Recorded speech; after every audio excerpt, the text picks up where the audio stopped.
Ayub bag صاحب، جیسا کہ ہم دیکھتے ہیں کہ بھارت میں علیحدگی پسند جو تنظیمیں ہیں، جو جماعتیں ہیں، 2 درجن سے زائد جو ہیں اس وقت کام کر رہی ہیں، اور اس میں سب سے سر فہرست جو ہے وہ آزادی کشمیر کی تحریک ہے، جس کو بھارت جو ہے اور اس کی جتنی حکومتیں پیچھے بھی گزری ہیں وہ بزور طاقت جو ہے اس کو دبانے کی کوشش کر رہی ہیں۔ اس سے پہلے آپ نے جیسے ذکر کیا کہ خالصتان کی تحریک کو انہوں نے اندرا گاندھی دور میں کرش کر دیا تھا، لیکن آزادی کشمیر کی جو مسلمانوں کی تحریک ہے وہ چل رہی ہے۔ ان حالات میں جب یہ تحریک جو چل رہی ہے، اگر یہ اس کے حالات بگڑتے ہیں تو آپ کا کیا خیال ہے اس تحریک کی وجہ سے ان آزادی کی جو تحریکیں ہیں بھارت میں جو آلریڈی چل رہی ہیں ان کو کوئی تقویت ملے گی؟ یہ بھی کہا جا رہا ہے کہ مودی جو ہے وہ بھارت کے لیے دوسرے گورباچوف ثابت ہوں گے۔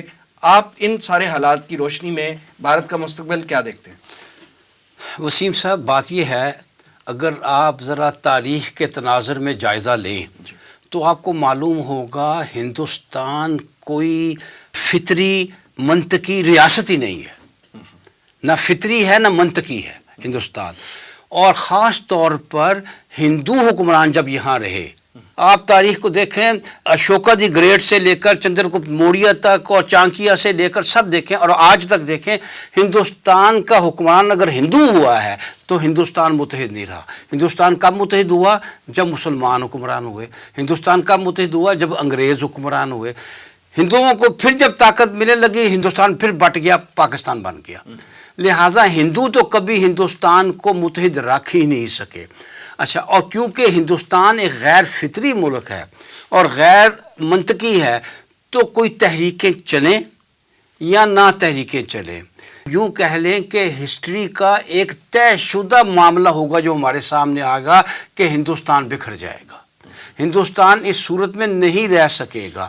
یہ وجوہات کئی بنیں گی، اس میں یہ بھی ہے خالستان بھی ہو سکتا ہے، وہ ناگالینڈ بھی ہو سکتا ہے، وہ تریپورہ بھی ہو سکتا ہے، وہ منی پورہ بھی ہو سکتا ہے، وہ کشمیر بھی ہو سکتا ہے، وہ کچھ ہو سکتا ہے، لیکن کیونکہ یہ ایک غیر فطری ریاست ہے۔ آپ نے دیکھا کہ ہندوستان میں جب بھی کبھی کوئی حکومت قائم ہوئی تو یہاں بیرونی حملہ ہوا اور یہ اس کا مقابلہ نہیں کر سکے۔ یہ اس سلسلے کو، پہاڑی سلسلے کو ہندو کش کیوں کہتے ہیں؟ جو لوگ یہاں آتے ہیں وہ ہندوؤں کو مارنے میں کامیاب ہو جاتے ہیں، ہندو ختم ہو جاتے ہیں، ریاست ہی ختم ہو جاتی ہے۔ یہ ممکن ہے کہ اسی ہندوستان کا ایک حصہ ہندوستان کا لائے، یہ تو ممکن ہے، لیکن یہ مکمل ہندوستان اس طرح نہیں رہ سکے گا۔ یہ جو آپ نے بات کی ہے نا مودی کا گورباچوف ہونا، گورباچوف نے کم نقصان پہنچایا تھا سوویت یونین کو، جو نقصان مودی پہنچائے گا ہندوستان کو۔ اس کی وجہ ہے کہ گورباچوف کے یہ کرنے سے کیا ہوا، روس الگ ہو گیا، باقی ریاستیں الگ ہو گئی، بڑا حصہ جو ہے وہ سوویت یونین کے جو بڑے تھے ان کے حصے میں آ گیا، اور روسی فیڈریشن اس طرح بکھری نہیں، بکھر گئے۔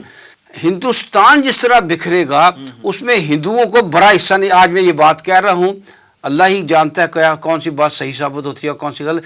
ہندوؤں کے پاس وہ بڑا حصہ نہیں رہے گا اور ہندوستان اسی وجہ سے بکھرے گا، اور یہ جو مودی ہے یہ 10 گورباچوف کے برابر آئے گا، اس سے زیادہ ثابت ہوگا۔ اور میں سمجھتا ہوں کہ جب بھی کوئی اس طرح کا خدائی فیصلہ آتا ہے تو اس طرح کی وجوہات بن جاتی ہیں، اس طرح کے لوگ سامنے آ جاتے ہیں، اور مودی یقیناً اس کو میں کہوں گا قاتل ہندوستان۔